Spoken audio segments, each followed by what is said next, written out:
Easy peasy lemon squeezy. Easy peasy lemon squeezy Toastmaster Pradyuma. Whatever it means. Good morning, everyone. I request the timer to hold on for a second. Let me finish the setup and then start the time. Thank you. The project requires me to simulate a conversation with a stranger as a part of understanding how to strike conversations with strangers. How many of us are comfortable with that? Striking conversations with complete strangers. Wonderful. I have some, so this lesson is for all the others. I have established contact with a guest in this room this morning, last evening as a part of the meetup list. I got in touch with her and she's going to help me understand and take us through the simulation, after which I will take you through the steps. Time you can start. Please help me welcome the guest for today and my simulation partner, Archana.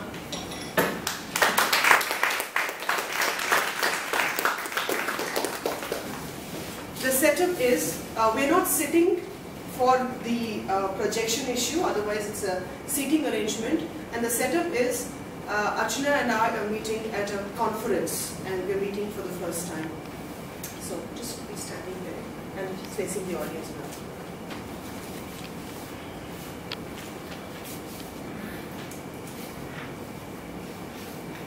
Hi. Hello. Hi. My name is Pradyuma. What's yours? Archana here. Hi, Archana. Has it been long? Have you started yet? I think it's just 5 minutes more. We're just going to start. All right. Just to ask you, is this the first time you're attending a conference like this, or have you done this before? No, I was here last year. Is this your first time? Yes.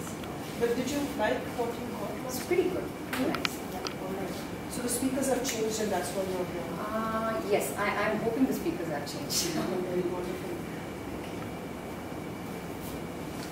So, are you a little nervous? Do you have to speak today? No, no, I don't have to speak today. So I just want to ask, there's this book I read by one of the speakers, which says Triggers. That's by Marshall Goldsmith. He's one of the speakers today. Yeah, that's right. Have you read the book? Is it as good as it? Honestly, I haven't read the book, but knowing the speaker, I'm sure it's going to be good stuff. So, Yeah. Triggers, I haven't heard that before, but something for me to go back and look up. Yeah, you must. Sure. It's quite I nice. Yeah. do you, sorry, please go ahead. Do you attend other conferences on leadership and other genres? I try to. Just for grow myself. How about you? Not too much, but this I came because we have a member in our club called Jessica, and she recommended this very strongly, so that's why I'm here. That's I'm sure you'll enjoy it. Yeah. Are you from the city or? Yes, I am. Are you? No, I'm from Bangalore. I've just come here for the conference. Lovely. Nice knowing you. Nice knowing you. So you know what? I will catch up with you in some time. Sure, we will. And thank you so much. Thank you so much. Nice knowing you. Thank you. Thank you, Archana. Sure. Thank you, everyone. Please, a round of applause.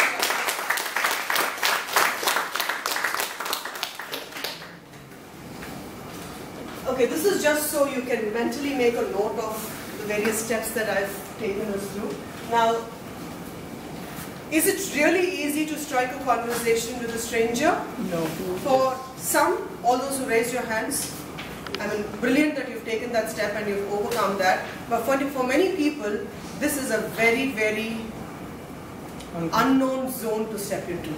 And we don't know how. And to be honest, in today's world, when you smile at somebody, they're looking at meanings in your smile. Yeah?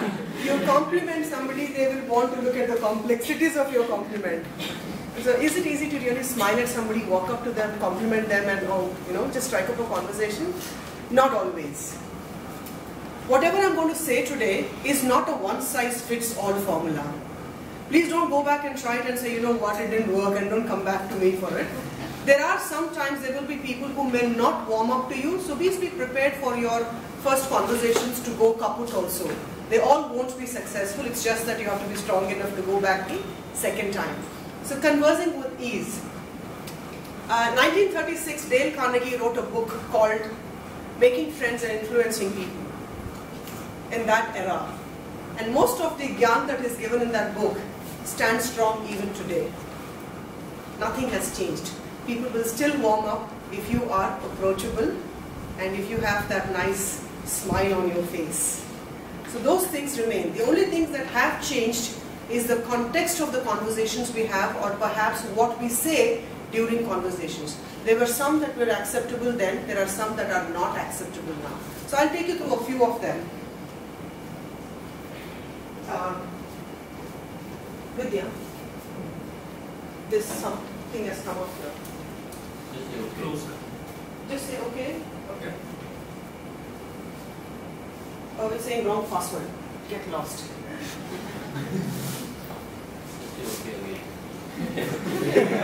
Oh, you're the one who said okay. All right. What is that one thing that you are open to when somebody is walking up to you? Thank you, Vidya. So that's 1936 to 2016. Some have changed and some have not. Okay. So one of the first things that you do when you are approaching a stranger with an intent to have a conversation is what? Smile. Okay. And what kind of a smile should this be?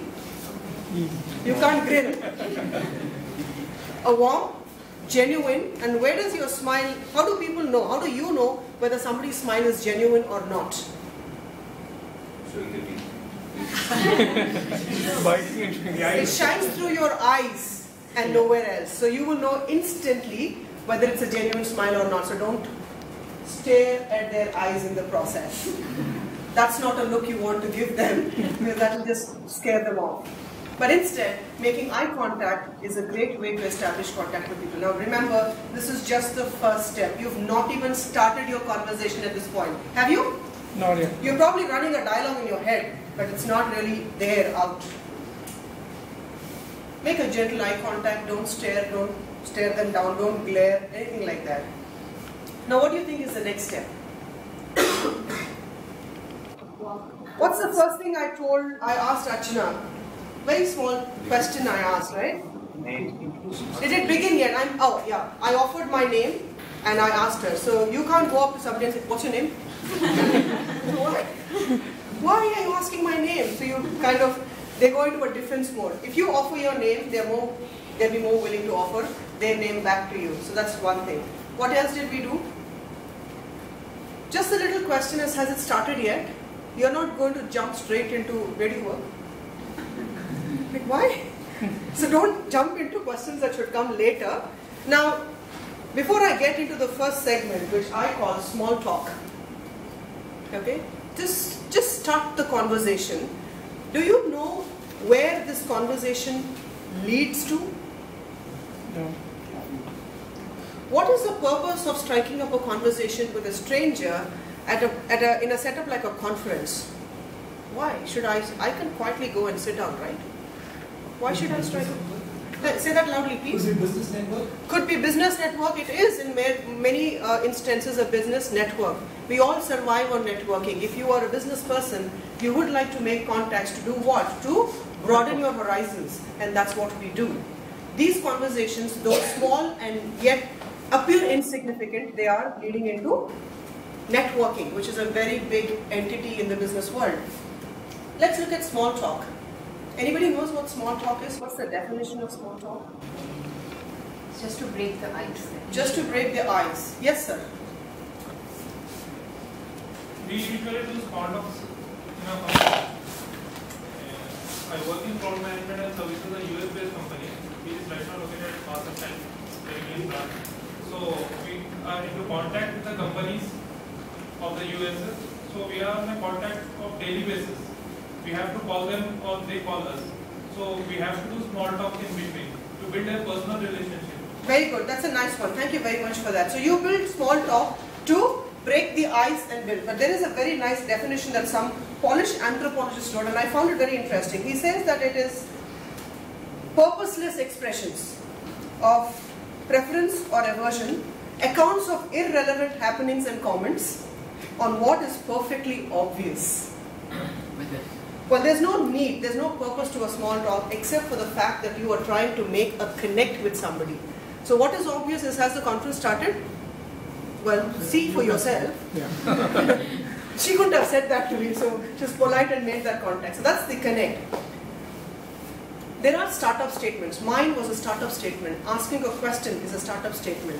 You can ask questions like, if you are not just in a conference setup, any setup, you can ask, is this the first time you're coming? How long has it been since the last speaker finished?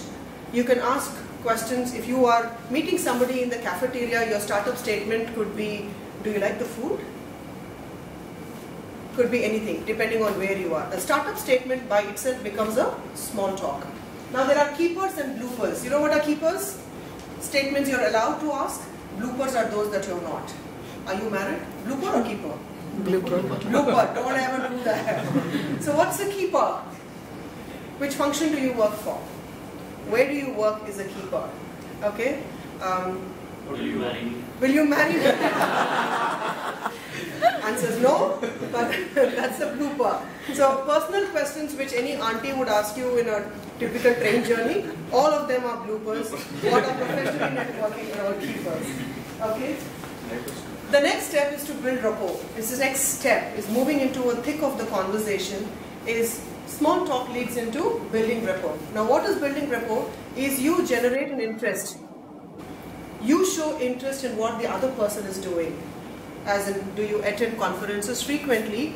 Isn't that asking about their interest? Yeah? Did you read the book? Their interest? So did you see how she warmed up? By the way, none of that conversation Archana and I had was rehearsed. Nothing at all. We just went with the flow of the question and responses. So what's very important is the small talk or the conversing with ease is not about you, it's about the person you're trying to strike a conversation with. So never go on talking about your interests. I gave responses to the questions she asked, but I did not divulge any information or give out information on my own. Did you see that? Were you listening? Yeah, bad question. The third point is listen, because only when you listen, you can respond. If you're going to ask her a question and she responds and you're going to go on a different tangent altogether, in 2 seconds the other person will lose connect with you and say, oh my god, this is all about that person. So, we're going to lose connect. Awkward pauses. Within people you know very well, it's okay to sit quietly and have coffee. Correct? But with strangers, you don't like dead air because after that you don't know who has to start the conversation. How do you handle awkward pauses? After a pause, you could use any of these. In relation to the context that you're in, you say, okay, have you watched that movie? Did you read that book? Have you heard that this speaker is coming for the 4th time and he's the highest paid speaker? Yeah, I don't know what he's going to say. There's this book I read and something you said reminds me of. Things like these are called jump start statements. You don't know what to do, you have to refer to something and start off. Okay? When you have to exit the conversation, some people make excuses and say, you know what, I have to go to the restroom, or I have to do. No, there's no need to make excuses, or I have to call to take. A lot of us do that, don't we? In office engagements, if you have to get out, we always by default make an excuse. Don't. Everybody is happy to exit conversations. Say the genuine thing and say, you know what, I'll catch up with you later, I have to run. That's the simplest thing you can do. Exit statements. Say, if you have genuinely a call to take, you can say that. But otherwise you say, I have to run, can I catch up with you later? It was really nice meeting you. You know what, I like the insight you gave on this speaker. I will surely go up and look him up. Thank you very much for your time. It was lovely talking to you. I'll see you later. Could be anything. But exit a conversation, don't just disappear. They will remember you for disappearing and not the rest of the conversation. And you want people to remember you for the right things and not the other stuff, right?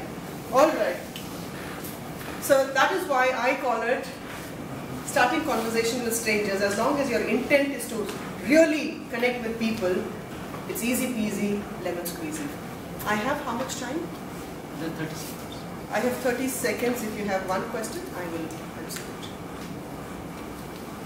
I just had a question. So what if the other person is not reciprocating well? You just exit the conversation faster.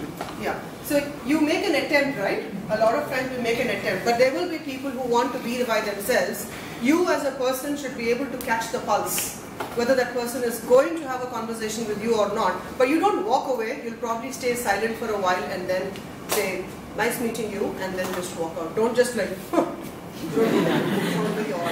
so you could probably indicate that I'll see you later, I'll see you around maybe, and then walk away. There will be people who will not reciprocate. Thank you very much. Any other questions? We'll catch you offline. Toastmaster.